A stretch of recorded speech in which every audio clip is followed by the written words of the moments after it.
രണ്ട് മുഖ്യമന്ത്രി വി എസും ഉമ്മൻചാണ്ടിയൊന്നും നടന്നില്ല. പിണറായി പറഞ്ഞു ഞാൻ ഏറ്റു, നടന്നു. അതൊരു നിശ്ചയദാർഢ്യത്തിൻ്റെ കാര്യം. ആ നിശ്ചയദാർഢ്യം ഞാൻ കണ്ടിട്ടുള്ളത് കരുണാകരൻ. എല്ലാവർക്കും ജോലി കൊടുത്തതാണ്.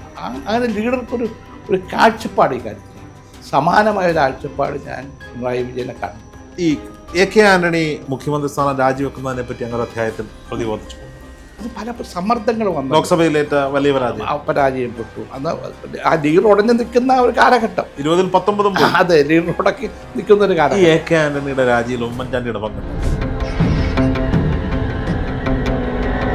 അവർ ആരെങ്കിലും മുഖ്യമന്ത്രിയാകുമെന്നൊരു ഭയപ്പാട് അന്നുണ്ടായിരുന്നു. ഞാൻ പേരൊന്നും പറയില്ല, അതാത് തന്നെ. ഇപ്പോൾ ലീഡർ കേക്കറുണ്ട്, ആശ്രിത മത്സരം. ഇപ്പം എൻ്റെ ഓർമ്മയുണ്ട്, എനിക്ക് 84 ഒരു മേജർ ആക്സിഡൻറ്റ് വന്നു. പുള്ളിയൊരു പാക്കറ്റ് എൻ്റെ തലയുടെ താലേക്ക് പൊട്ട മനുഷ്യൻ. ഞാൻ വൈഫിനോട് എന്താ നോക്കിയപ്പോൾ 1.25 ലക്ഷം രൂപയാണ് എന്ന് പറഞ്ഞാൽ എനിക്ക് അന്ന് കൊടുക്കേണ്ട കാശിൻ്റെ ഏതാണ്ടത്.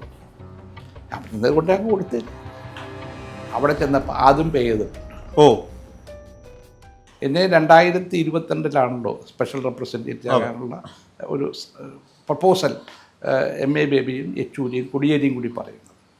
അപ്പോൾ ഞാൻ പറഞ്ഞു എനിക്ക് പാർട്ടി ചേരാൻ പറ്റത്തില്ല. അങ്ങനെ പാർട്ടി ചേരണം എന്നുണ്ടായിരുന്നെങ്കിൽ അതിനേക്കാൾ ബെറ്റർ ഓഫർ എനിക്ക് പ്രധാനമന്ത്രി തന്നതാണ് 2019. ഞാൻ പറഞ്ഞു വീണ്ടും ഒരു കേന്ദ്രമന്ത്രിയാകാം, പലതും ഉണ്ടായിരുന്നു, അതിനേക്കാളൊക്കെ അപ്പുറത്തുണ്ടായിരുന്നു. അപ്പം ഞാനതേ പറഞ്ഞു എനിക്ക് ആ കൊടി പിടിക്കാൻ പറ്റത്തില്ല. അപ്പം ഞാനിത് തന്നെ കൊടിയേരിയോട് പറഞ്ഞു, കൊടിയേരി എനിക്ക് പാർട്ടി ചേരാൻ പറ്റത്തില്ല, അതൊരു ബുദ്ധിമുട്ടാണ്, ഒന്നും വേണമെന്നില്ല, ഈ സൗഹൃദമൊക്കെ കൊണ്ടുപോയാൽ. അപ്പോൾ അദ്ദേഹം പറഞ്ഞു നമുക്ക് CM-നോട് ചോദിക്കാം. അങ്ങനെ CM-നോട് ചോദിച്ചു. CM പറഞ്ഞു മാഷ് പറഞ്ഞാൽ ശരി, മാഷ് തന്നെ പാർട്ടി ചേർന്ന് മാഷ് നമുക്ക് വേണ്ടി വർക്ക് ചെയ്യട്ടെ. അങ്ങനെ പ്രാക്ടിക്കലാണ്. ഞാൻ കണ്ടിട്ടില്ല 2-3 ലീഡേഴ്സ്. ഇപ്പോൾ ലീഡർ ഏത് ക്രൈസിസ് വന്നാലും ഈ ഗജരാജനെ പോലെ നിൽക്കും. അതുപോലെ ഞാൻ കണ്ടിട്ടുണ്ട് പിണറായി. ഞാൻ പിണറായിയോട് അടുക്കാൻ തന്നെ കാര്യം ചില ഇഷ്യൂസാണ്. ഇപ്പോൾ ഞാൻ കേന്ദ്ര മന്ത്രിസഭയിൽ അംഗമായിരിക്കുമ്പോഴാണ് വൈപ്പിലെ ഗെയിൽ പ്രോജക്റ്റ് വരും. കേരളത്തിനും തമിഴ്നാടിനും കർണാടകയ്ക്കും ഗുണം ചെയ്യുന്ന ഏറ്റവും വലിയ പ്രോജക്റ്റ്, ഗ്യാസ് പ്രോജക്റ്റ്. അത് 1 ഇഞ്ച് മുന്നോട്ട് പോയില്ല, അത് പൂട്ടിപ്പോകുന്ന സ്ഥിതി വന്നു. 2 മുഖ്യമന്ത്രി വി എസും ഉമ്മൻചാണ്ടിയൊന്നും നടന്നില്ല. പക്ഷെ പിണറായി പറഞ്ഞു ഞാൻ ഏറ്റു, നടന്നു. അതൊരു നിശ്ചയദാർഢ്യത്തിൻ്റെ കാര്യം. ആ നിശ്ചയദാർഢ്യം ഞാൻ കണ്ടിട്ടുള്ളത് കരുണാകരൻ. ഇപ്പോൾ ഇവിടെയുള്ള CIA ഇപ്പോൾ നമുക്ക് വലിയ അഭിമാനമല്ലേ. ആ പ്രോജക്റ്റ് വരുമ്പോൾ ഞാൻ MP ആണല്ലോ, ഞാൻ ആ കമ്മിറ്റിയുടെ ആദ്യത്തെ ഞാൻ എൻ്റെ ബുക്കിലത് കൊടുത്തിട്ടുണ്ട്. ഫസ്റ്റ് ഡയറക്ട് ബോർഡ് മീറ്റിംഗ് CIAലിൻ്റെ ഫസ്റ്റ് ഡയറക്ട് ബോർഡ് ഈ ബുക്കിൽ ഇതിനകത്ത് കൊടുത്തിട്ടുണ്ട്. അപ്പം അന്ന് CIAലിൻ്റെ പ്രപ്പോസൽ എന്തായിരുന്നു കുറ്റം? ഇവിടെ ഒരു റൺവേ ഉണ്ടല്ലോ, ഒന്ന് കിട്ടിയാൽ പോലെ, ഇത് വെറുതെ അനാവശ്യ ചിലവാണ്, ഇതിൻ്റെ ബാധ്യത ആരാറ്റെടുക്കുമെന്ന് പറഞ്ഞു. എന്താ കരുണാകരൻ പാറ പോലെ ഉറച്ചു. പിന്നെ പ്രാക്ടിക്കലായിരുന്നു ലീഡർ. അപ്പം അന്ന് ഞാൻ കുര്യനാണല്ലോ അന്ന് നോക്കിയത്, വിജയ് കുര്യനാണല്ലോ നോക്കുന്നത്. ഒരിക്കലും കുര്യൻ ഞങ്ങൾ സാറേ അവിടെ 2500 രൂപയാണ് ഒരു തെങ്ങിന് കോമ്പൻസേഷൻ അവർ ചോദിക്കുന്നത്. ഒരു ആ തെങ്ങിൻ്റെ ജീവിതകാലം മുഴുവൻ തേങ്ങ ഇട്ടിട്ട് ഈ കാശ് കിട്ടില്ല. അപ്പോൾ ഇത് 2500 ലക്ഷം 3000 ഉണ്ട്. അപ്പോൾ ഞാൻ എന്തായാലും 2500 ഒരു 1500 കൊടുത്തെത്തി. അതല്ലോ ഇത് അവരുടെ സ്വത്താണ്, അവരവിടെ നിന്ന് ഒഴിയുവാണ്. ഒരു കേസിന് പോയാലോ എത്ര നാളെടുക്കും? അവർക്കുള്ള കൊടുത്താൽ അത് മാത്രം ലീഡർ അവിടെ നിന്ന് എവിക്റ്റ് ചെയ്ത മുഴുവൻ ആളുകൾക്കും ജോലി കൊടുത്തു. ലീഡറുടെ കണ്ടീഷൻ അതായിരുന്നു, ഏതെങ്കിലും വിധത്തിലൊരു ജോലി, ചിലപ്പോൾ ടെലിഫോൺ ബൂത്ത് ആയിരിക്കാം, അല്ലെങ്കിൽ ഡ്രൈവിംഗ് ലൈസൻസ് ആയിരിക്കാം, എന്തെങ്കിലും ജോലി, എല്ലാവർക്കും ജോലി കൊടുത്തതാണ്.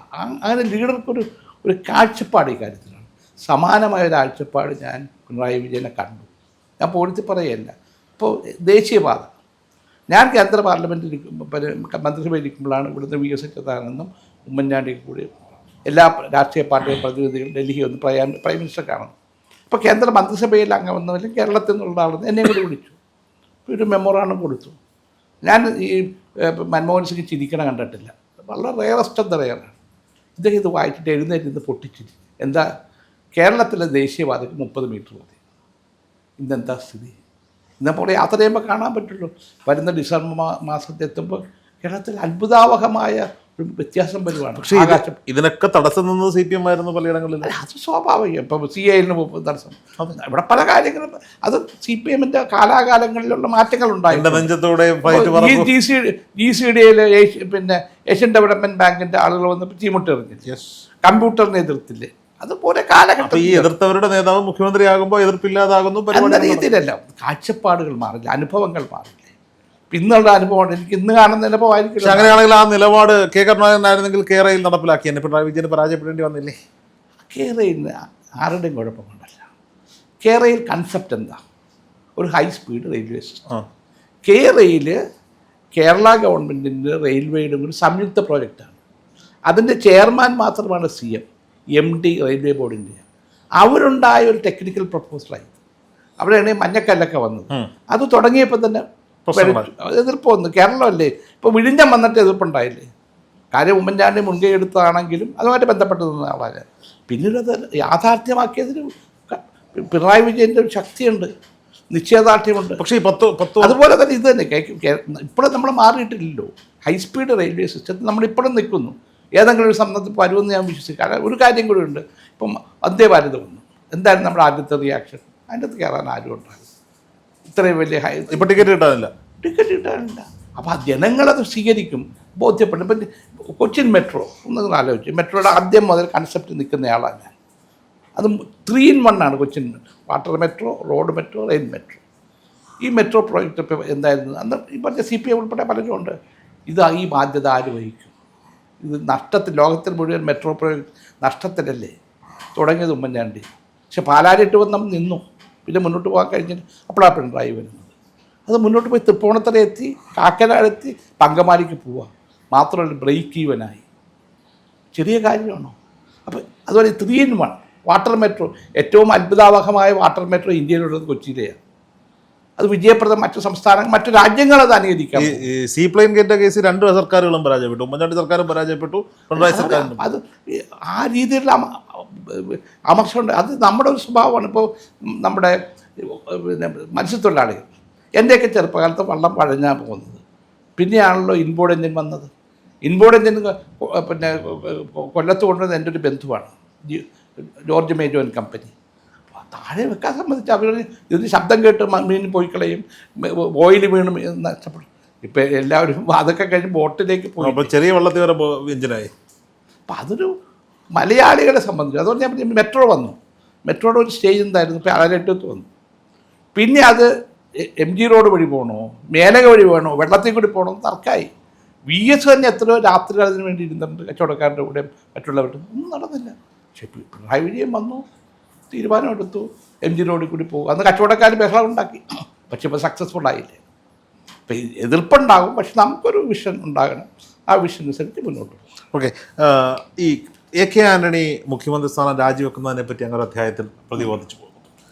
അങ്ങേക്ക് പോലും അപ്രതീക്ഷിതമായിരുന്നു. ഒരുമിച്ച് സോണിയാജിയെ വിമാനത്താവളത്തിലെത്തിക്കുന്നു, മടങ്ങിപ്പോകുമ്പോൾ ജോൺ മൊണ്ടക്കെയാണ് പറയണത്. മനോരമയിൽ ജോൺ മൊണ്ടക്കെ പറയുന്നു ആൻ്റണി രാജിവെക്കും. ഞാൻ താനും തോന്നിട്ട് പറഞ്ഞു. ഞാനിപ്പോൾ എയർപോർട്ടിൽ നിന്ന് ഇറങ്ങിയാണ്, എനിക്ക് എയർപോർട്ട് കാണാം. ഞാൻ പറഞ്ഞു ഇല്ല മാഷെ രാജിവെച്ചു. ഞാൻ ഉടനെ ഒരു ചായക്കടയിൽ കയറി. അപ്പോൾ TV രാജിവെച്ചു. എനിക്ക് അത്ഭുതമായിപ്പോയി. ഞാൻ ആൻ്റണി അടുത്ത് നിന്ന് എന്താ ആൻ്റണി AK ഇങ്ങനെ ചെയ്തു. അതാണ് തീരുമാനം. എന്തിനായിരുന്നു പാർട്ടി സമ്മർദ്ദം? അത് പല സമ്മർദ്ദങ്ങൾ വന്നു. ലോക്സഭയിലേറ്റ വലിയ പരാജയപ്പെട്ടു. അന്ന് ആ ലീഡർ ഉടഞ്ഞ് നിൽക്കുന്ന ഒരു കാലഘട്ടം. 2019 അതെ, ലീഡർ ഉടക്കി നിൽക്കുന്ന ഒരു കാലഘട്ടം. AK ആൻ്റണിയുടെ രാജിയിൽ ഉമ്മൻചാണ്ടിയുടെ പങ്കെന്തായിരുന്നു? അവർ തമ്മിൽ നല്ല ബന്ധം. സ്വാഭാവികമായിട്ടും ചില അഭിപ്രായ വ്യത്യാസങ്ങൾ അല്ലെങ്കിലും പൊതുവെ പറഞ്ഞു കേൾക്കുന്നത് ആ പാവഭാരം ഉമ്മൻചാണ്ടിയുടെ തലയിലാണ്. AK ആൻ്റണിയെ രാജിവെപ്പിച്ചത് ഉമ്മൻചാണ്ടിക്ക് മുഖ്യമന്ത്രിയാകാൻ. ഉമ്മൻചാണ്ടിക്ക് പങ്കെന്ന് പറയാൻ പറ്റില്ല. അന്നുണ്ടായ പരാജയം, പല കാരണങ്ങളാലുണ്ടായ പ്രശ്നങ്ങൾ. അപ്പോൾ ആൻ്റണി മാറണമെന്ന് തോന്നുന്നു. ആൻ്റണിയുടെ സ്വഭാവം അറിയാമല്ലോ. ആദർശത്തിന് വേണ്ടി ഉറച്ചു, അദ്ദേഹത്തിന് ലക്ഷ്യത്തിന് വേണ്ടി വേണ്ട, നീ എന്നെക്കൊണ്ട് പറ്റില്ല എന്ന സമീപനമായിരിക്കും. അത് അദ്ദേഹം എടുത്ത് കാണും. കാരണം ഞങ്ങളോട് ആരും കൺസൾട്ട്. ഉമ്മൻചാണ്ടിയുടെ പേര് നിർദ്ദേശിച്ചതും AK ആൻ്റണി തന്നെയാണ്. അതെ അതെ. കാരണം അന്ന് വേറെ ചില അത് അഹമ്മദ് പട്ടേലാണുള്ളത്. അഹമ്മദ് പട്ടേലിനെ സ്വാധീനിക്കുന്ന ചില ആളുകളിലൂടെയുണ്ട്. അവർ ആരെങ്കിലും മുഖ്യമന്ത്രിയാകുമെന്നൊരു ഭയപ്പാട് അന്നുണ്ടായത്. ഞാൻ പേരൊന്നും പറയില്ല. അതാത് തന്നെ വക്കംജിയാണ്. വക്കംജിൻ്റെ ഏറ്റവും അടുത്ത സുഹൃത്ത്. അങ്ങ് എഴുതി വെച്ചിട്ട് പേര് പറയില്ല. അപ്പം ഞാനതറിയില്ല. അപ്പം എഴുതി ഇതൊക്കെ ഞാൻ ഡയറി കുറിപ്പിൽ എഴുതിയതല്ല, ഓർമ്മയിൽ എഴുതുന്നതല്ല. അപ്പോൾ വക്കമാകും എന്നൊരു തോന്നലുണ്ട്. ഞാൻ തന്നെ ആൻ്റണി പറഞ്ഞ് എങ്ങനെയാണ് വക്കംജിയാണോ? അങ്ങനെയാണെങ്കിൽ ഒരു അനീതിയാണത് ഉമ്മൻചാണ്ടിയോട് ചെയ്യുന്നത്. അതുണ്ടാവില്ല. ഇത്രേ പറഞ്ഞു. വരികയും ചെയ്തു. കാരണം വക്കവും അഹമ്മദ് പട്ടേലും കൂടിയുള്ള ബന്ധം ഞങ്ങൾക്കൊക്കെ നന്നായിട്ടറിയാം. വക്കം മിടുക്കനാണ്. പാർലമെൻറ്റിൽ പാർലമെൻറ്റ് ചെയർമാനിലിരുന്ന ഇവിടെ പിന്നെ ഫൈനാൻസ് മിനിസ്റ്റർ ആയിരുന്ന ആൾ, സ്പീക്കറായിട്ടിരുന്ന ആളാണ്. ഞങ്ങൾ ഒന്നിച്ച് ഒത്തിരി കാര്യങ്ങൾ കുടുംബം പോലെയുള്ള. പക്ഷേ ഈ ഒരു ഇഷ്യൂ വന്നപ്പോൾ എനിക്ക് തോന്നി വക്കം നന്നായി ശരിയാകുമോ, ഉമ്മൻചാണ്ടി ഇല്ലേ, മുന്നോട്ട് പോകും. ആ ഒരു ഇതിലാണ്, ആശയത്തിലാണ് ഞാൻ രാത്രി പോയി ആന്റണിയെ കാണും. നമ്മളിപ്പോൾ മുൻ മുഖ്യമന്ത്രിമാരായിരുന്ന കെ കരുണാകരൻ, അങ്ങയുടെ രാഷ്ട്രീയ ഗുരു എന്നൊക്കെ വേണമെങ്കിൽ വിശേഷിപ്പിക്കാവുന്ന ആൾ, എ കെ ആന്റണി, ഉമ്മൻചാണ്ടി, അതുപോലെ തന്നെ പിണറായി വിജയൻ, 4 മുഖ്യമന്ത്രിമാരെ കുറിച്ച് ചർച്ച ചെയ്തു. കെ വി തോമസ് മാഷിന് ഇതിൽ ഏറ്റവും മികച്ച മുഖ്യമന്ത്രി ആയിരുന്നു എന്ന് തോന്നുന്ന ആരാണ്? എല്ലാവരും പ്രമുഖരാണ്. ഓരോരുത്തർക്കും ഓരോ ക്യാരക്ടറുണ്ട്. ഇപ്പോൾ ലീഡർ കെ കരുണാകരൻ ആശ്രിത വത്സരമാണ്. ഇപ്പം എൻ്റെ ഓർമ്മയുണ്ട്, എനിക്ക് 84 ഒരു മേജർ ആക്സിഡൻറ്റ് വന്നു. ഞാൻ ഗുരുവായൂർ ലീഡറെ കാണാൻ വേണ്ടി വെളുപ്പിനെ പോകും. എന്നെ അവിടെ നിന്ന് രക്ഷപ്പെടുത്തി എന്നെ ഇവിടെ അന്ന് സിറ്റി ഹോസ്പിറ്റലിൽ അവിടെ കൊണ്ട് ചികിത്സിച്ച് 3 മാസത്തോളം ഞാൻ കിടന്നു. അന്നുണ്ടായൊരു ബുദ്ധിമുട്ട്, എനിക്ക് 1.5 ലക്ഷം രൂപയോടെ കൊടുക്കണം. അത്രയും പൈസ എൻ്റെ കയ്യിൽ, ഞാൻ DC സെക്രട്ടറി എന്ന് മാത്രം. അപ്പോൾ ഞാൻ വൈഫിനോട് പറഞ്ഞു, ഞങ്ങളുടെ ബന്ധുവാണ് സിറ്റി ഹോസ്പിറ്റലിലെ ഉടമസ്ഥൻ, നമുക്ക് കുറച്ച് പൈസ കൊടുത്തിട്ട് ബാക്കി പിന്നെ ചെയ്യാം. എന്നെ അവിടെ നിന്ന് മാറ്റുന്ന ദിവസം, ആശുപത്രിയിൽ നിന്ന് പോകുന്ന ദിവസം ലീഡർ പോയി. അപ്പോൾ ലീഡർ എന്ന് എറണാകുളത്തോട്ട് പോയാൽ എന്നെ വന്ന് കാണാതെ പോവില്ല. അതൊരു വാർത്തയായിരുന്നു. അവിടെ വന്ന് എന്നെ കണ്ട് 2 വർത്താൻ പറയും. എന്നോട് ചോദിച്ചാൽ എന്താ, ഞാൻ പറഞ്ഞു ഇപ്പോൾ കഴിഞ്ഞ ലീഡർ ഞാൻ പോവാണ്. ശരി, കാണാം. കുറച്ച് ലീഡർ പുറത്തിറങ്ങുമ്പോൾ വേലായുധനാരാണല്ലോ ലീഡറുടെ കൂടെ ഉള്ളത്. പുള്ളി ഒരു പാക്കറ്റ് എൻ്റെ തലയുടെ താലേക്ക് വിട്ടു. പൊട്ട മനുഷ്യൻ. ഞാൻ വൈഫിനോട് എന്താ നോക്കിയപ്പോൾ 1.25 ലക്ഷം രൂപയുണ്ട് എന്ന് പറഞ്ഞാൽ എനിക്ക് അന്ന് കൊടുക്കേണ്ട കാശിൻ്റെ ഏതാണ്ടത്. ഞാൻ പറഞ്ഞത് കൊണ്ട് അങ്ങ് കൊടുത്തില്ല. അവിടെ ചെന്നപ്പോൾ അതും പേ ചെയ്തിട്ടുണ്ട്. അതിന് ചില പശ്ചാത്തലമുണ്ട്. ഞാൻ ഈ ആക്സിഡൻറ്റ് വരുന്നതിൻ്റെ അന്ന് തലേ ദിവസം ഇവിടെ KSUവിൻ്റെ സമ്മേളനം നടന്നത്, PT തോമസ്. അതിന് ചില ബാധ്യതകൾ വന്നു. അപ്പോൾ എന്നോടത് സെറ്റിൽ ചെയ്യണം. ഇത് തങ്കച്ചനാണ് DC പ്രസിഡന്റ്, അതിന് ചില കാര്യങ്ങളുണ്ട്. അപ്പോൾ കുറേ പൈസകളൊക്കെ ഞാൻ സംഘടിപ്പിച്ച് കൊടുത്തിട്ടുണ്ട്. എങ്കിലും അതെല്ലാം ലീഡറിലൂടെ നടന്ന കാര്യങ്ങളാണ്. ഇത് കഴിഞ്ഞ് അന്ന് ഇവിടെ ഈ റോഡ്, അന്ന് തിരുവനന്തപുരത്ത് നിന്ന് വരുന്നത് അരൂർ ഇറങ്ങി എടക്കൊച്ചി വഴി എന്ന കാറ് പോവുള്ളൂ. ഇവിടെ കൂടി പോയാൽ ലീഡർ വരും. അപ്പോൾ എനിക്കന്ന് ഫിസിയോതെറാപ്പി ഉണ്ട്, എനിക്കൊരു ബുദ്ധിമുട്ടും നടുവിനുണ്ടായിരുന്നു. അപ്പം ഞാനിങ്ങനെ ഇറങ്ങി നിൽക്കുമ്പോൾ ലീഡർ കാറ്. അപ്പോൾ ഒരു ടാക്സിയിലാണ് ഞാൻ പോകാൻ. അപ്പോൾ കാറ് മാറ്റിയിട്ട് ലീഡർ ഇതാരോട് ഞാൻ പറഞ്ഞു, ഇങ്ങനെ ഫിസിയോതെറാപ്പിക്ക് വേണ്ടി പോവാണ്. തൻ്റെ കാറില്ലേ? ഞാൻ പറഞ്ഞു ഇതാണ് കാറ്. ഇല്ല, തനിക്ക് ഒരു കാർ എടുക്കുന്നത് അത് എൻ്റെ സുഹൃത്തുക്കളുടെ കാറാണ്, അത് ലീഡറെ കാണാൻ വേണ്ടി വരുമ്പോൾ അന്ന് ഇതുപോലെ ട്രെയിൻ സർവീസ് കാറിനാണ്. ഒന്നും വേണ്ടിയില്ല. പിറ്റേ ദിവസം ലീഡറുടെ കാറ് കൊടുത്തയച്ചു, താക്കോലോട് കൂടി ഇവിടെ കൊടുത്തയച്ചു. എന്നോട് പറഞ്ഞു താൻ ഈ കാർ എടുത്തു. ഞാൻ പറഞ്ഞിട്ട് അത് വേണ്ട, ഞാൻ എന്തെങ്കിലും പൈസ തരും, എന്താണെന്ന് വെച്ചാൽ ഞാനത് തരാം. ഞാൻ കൊടുത്തു. പക്ഷെ അങ്ങനെ ആര് തരും? അതെ, ആ ഒരു സ്നേഹം വരുന്നത്. ഞാൻ ലീഡറോട് വഴക്കിട്ട സമയങ്ങളൊക്കെ ഉണ്ട് ഡൽഹിക്ക് വെച്ച്. അപ്പോൾ ഞാൻ എന്ത് ചെയ്യുമെന്ന് വെച്ചാൽ ലീഡർ അവിടെ പോയിട്ട് കിടക്കാനായിട്ട് കേരള ഹൗസിൽ പോകും. അപ്പം രാത്രി എനിക്ക് മനസ്സിലായി ഞാൻ എന്തോ ഒരു ചെറിയ പ്രശ്നത്തിലാണ്. അപ്പോൾ ആളെ പറഞ്ഞു വിടും, മാഷോട് വഴക്ക്. എന്നോട് താനെന്താ വഴക്കിട്ട് പോയി?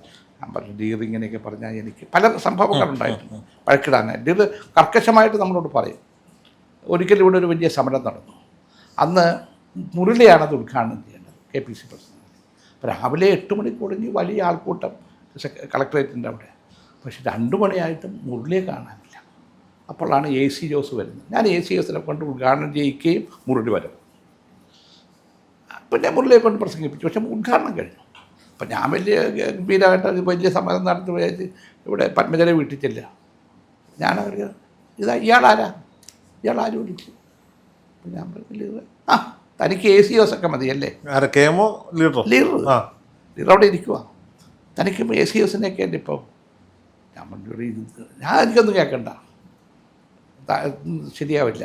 ഞാൻ ഇറങ്ങിപ്പോന്നു. ഇത് ഉച്ചയ്ക്കാണ്. വൈകുന്നേരം പത്മജനെ വിളിച്ചു, അച്ഛൻ വിളിക്കുന്നുണ്ട് കാണണം. ഞാനില്ല പറ്റില്ല, ഞാനിത് അവസാനിപ്പിച്ചു. നമ്മൾ ഇത്രയും കഷ്ടപ്പെട്ടൊരു സമരം നടത്തിയിട്ട് എൻ്റേതല്ലാത്ത കുറ്റത്തിന് ലീഡറിനെ മോശം അട്ടിപ്പുറത്താക്കിയില്ലേ? മാറ്റു വാ. ഞാൻ ചെന്നപ്പോൾ പോട്ടടോ, അത് എനിക്ക് അപ്പം അങ്ങനെ ദേഷ്യം വന്നിട്ടുണ്ട്. അത് നന്നായിട്ട് ചെയ്തു. അങ്ങനെ എല്ലാ കാര്യത്തിലും ഇപ്പോൾ ഇവിടെ പിന്നെ ലീഡർ വിഭാഗത്തിന് ജാഥ നടത്തി. ഇത് വിജയ് പൗലോസാണ് DC പ്രസിഡന്റ്. അത് ഓർഗനൈസ് ചെയ്ത് അപ്പോൾ അത് അന്ന് സോണിയാഗാന്ധിയോടുള്ള അഭിപ്രായ വ്യത്യാസത്തിൻ്റെ പേരിൽ നടത്തിയതാണ്. അപ്പോൾ ഇത് പറഞ്ഞ മാഷ് പറഞ്ഞു. അപ്പോൾ ഞാനന്ന് ബാംഗ്ലൂരാണ്, എൻ്റെ മകൻ അവിടെ പഠിക്കുകയാണ്. എനിക്കിവിടെ മകൻ്റെ ചില കാര്യങ്ങളുണ്ട്, ലീഡർ വിജയ് പൗലോസിനെ തന്നെ ഏൽപ്പിച്ചാൽ പോരെ DC. അത് പാർട്ടിക്കാരനോട് ഞാനിവിടെ വന്നു. അതിഗംഭീരമായ പ്രകടനം. അന്ന് എന്നെ സോണിയാഗാന്ധി വിളിപ്പിച്ചു. സോണിയാജി പറഞ്ഞ് അങ്ങനെ നടത്തിയ നടപടി ഉണ്ടാകും MLA മാഡം അത് ശരിയല്ല, ഞങ്ങളുടെ ചില വികാരങ്ങൾ ഞങ്ങൾ പ്രകടിപ്പിക്കാതിരിക്കാൻ പറ്റും. അങ്ങനെയാണ് അതിൻ്റെ ബദലായിട്ടൊരു മുട്ട ജാഥ കണ്ടത്. ഇവിടെ ഏക്കാർ മുട്ട കൊടുത്ത് എത്ര പേര് വന്നു ഒരു മുട്ട ജാഥ കേട്ടത്. പക്ഷെ ഞങ്ങളുടെ അതിഗംഭീരമായിരുന്നു. അതിലൊക്കെ ലീഡർ അപ്രീസിയേറ്റ് ചെയ്തിട്ടുണ്ട്. ലീഡർക്ക് അങ്ങനെ ഒരു ഗുണമുണ്ട്. ഞാനത് പിണറായി വിജയനിലും കണ്ടിട്ടുണ്ട്. ചില കാര്യങ്ങളിലൊക്കെ ചില വ്യത്യാസം വരും. എന്നോട് ഇതിൻ്റെ മുഖം കറുപ്പിച്ചൊന്നും പറഞ്ഞിട്ടില്ല, ചില കാര്യങ്ങൾ പറയുമെന്ന് മാത്രമേ. അപ്പോൾ അതെല്ലാം വ്യത്യസ്തനാണ് ആൻ്റണി. അതിനെക്കുറിച്ച് സൗമ്യനാണ്. പക്ഷേ ആൻ്റണിയെ കൊണ്ടൊരു കാര്യം ചെയ്യിപ്പിക്കുക അത്ര എളുപ്പമല്ല. ഉമ്മൻചാണ്ടി അതല്ല.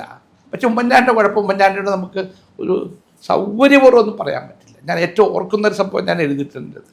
ഞാൻ കേന്ദ്രമന്ത്രിയായിരിക്കുകയാണ്. അന്ന് തിരുവല്ലായിലെ FCIയുടെ വലിയൊരു ഗോഡൗണിൻ്റെ പണി ഉദ്ഘാടനം ചെയ്യണം. മുഖ്യമന്ത്രി ഉമ്മൻചാണ്ടിയാണ്. ഞങ്ങൾ തിരുവല്ല ഗസ്റ്റ് ഹൗസിൽ ഇരിക്കുന്നു. കേന്ദ്ര സീനിയർ സെക്രട്ടറിമാരും ഉദ്യോഗസ്ഥന്മാരും വന്ന് അവിടെ ചെറിയ മുറിയാണ്. അങ്ങനെ ഞങ്ങൾ ഇരുന്ന് നിൽക്കുമ്പോഴാണ് ഒരു വലിയ ആരവം.